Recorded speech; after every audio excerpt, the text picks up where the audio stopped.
Welcome to the deep dive. Today, we're getting into something I think, well, almost everyone deals with in relationships. Oh, yeah. What's that? That immediate need to, fire back in an argument. The return answer. Ah, yes. That defensive comeback. Definitely familiar territory. Exactly. So we're going to use some reflections we looked at to understand why we do that, why we get so defensive. And maybe explore some alternatives, like choosing peace instead of just letting the ego take over. Precisely. Because it can be pretty damaging, can it? It really can. It's that moment, isn't it? Your partner says something, maybe it stings a bit or feels unfair, Uh-huh. and bam, your brain is already cooking up a reply, a counterattack almost. Yeah, instantly. Our mission today is to kind of look past that reaction. And see if there are better ways, more constructive ways to handle those moments. Because disagreements, well, they happen. They're inevitable, right? And the feeling I'm talking about, that comment lands, and maybe you haven't even fully processed it. But you're ready. You're ready with your comeback. It's like this mental ping pong game. Volley after volley. And sometimes the shots get harder each time. That's it. And what we really want to dig into is that drive, that need to win right then and there. And it feels so natural, doesn't it? But as the materials we reviewed suggest, that reaction often comes from a really deep place of self-protection. Okay, so like when we feel attacked or misunderstood. Exactly. The defenses just shoot straight up. It's almost primal, wanting to be heard, wanting to prove our point. But here's the tricky part, and this really jumped out at me from our sources. What's that? It's this tension, this constant battle between like the satisfaction of landing a sharp retort. Feeling like you scored a point. Yeah. Versus the deeper thing we actually want, which is connection, right? Harmony in the relationship. That's such a crucial point. It often feels like you have to pick one or the other, especially when things get heated. You can't have both. Well, that quick win, that return answer, it's tempting, incredibly so. But our sources are pretty clear that it often costs you in the long run. How so? It chips away at the relationship's health. It's like you prioritize that fleeting moment of feeling right over the actual connection. And one thing that came up was how easily our ego can just hijack the whole thing. So it becomes less about understanding, more about just winning, Yeah, being right. precisely. One of the most powerful ideas for me was simply about the pause. Ah, yes. Taking that beat. Yeah, it's that moment right when you feel that defensive urge rising up. The source is really stressed, stopping just for a second. And asking yourself. Asking, okay, what's really driving this? Is this actually about fixing the problem? Or is it just my ego feeling bruised and wanting to, lash out? That little moment of self-awareness, it changes everything, doesn't it? It seems like it could. Because if you realize, okay, this is ego talking, then firing back is probably just going to escalate things, make it worse. Right. But if the response comes from wanting to connect, wanting to understand, Then the conversation has a much better chance of actually going somewhere productive.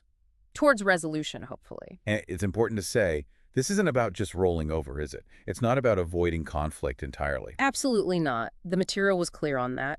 Disagreements are part of any healthy relationship. It's how you disagree that matters. The method of engagement, yeah. One source put it really nicely. Love doesn't return fire. It seeks peace.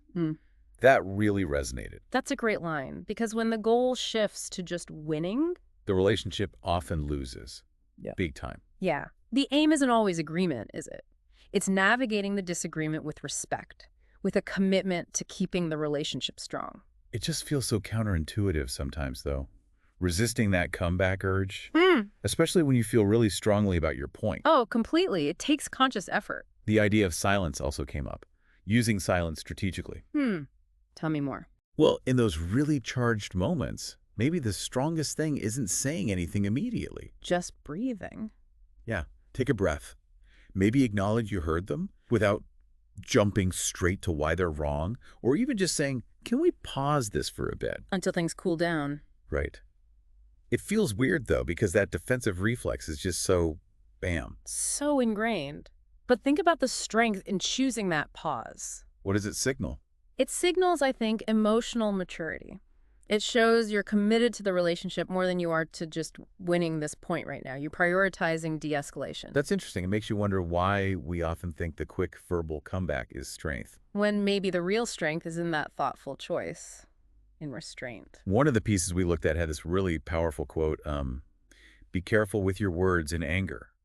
You can't plant thorns and expect roses to grow. Wow. That hits hard, doesn't it? It really does. It just perfectly captures the lasting damage of those knee-jerk reactions, those defensive words. They leave scars, right? Emotional ones. And they take a lot of work to heal. Yeah, planting thorns. And expecting roses. It just doesn't work that way. Those thorns, the sharp words, the defensiveness, they create distance, resentment. Makes it harder for the good stuff, the understanding, to grow back. Exactly. It directly shapes the whole emotional climate between you and your partner. Our communication patterns literally build that environment. Okay, so let's try and wrap this up. The main takeaway here seems to revolve around that critical moment in a fight. That decision point. Yeah. Becoming aware of that automatic urge, the return answer, and then stopping to think, is this actually helpful? For me, for us.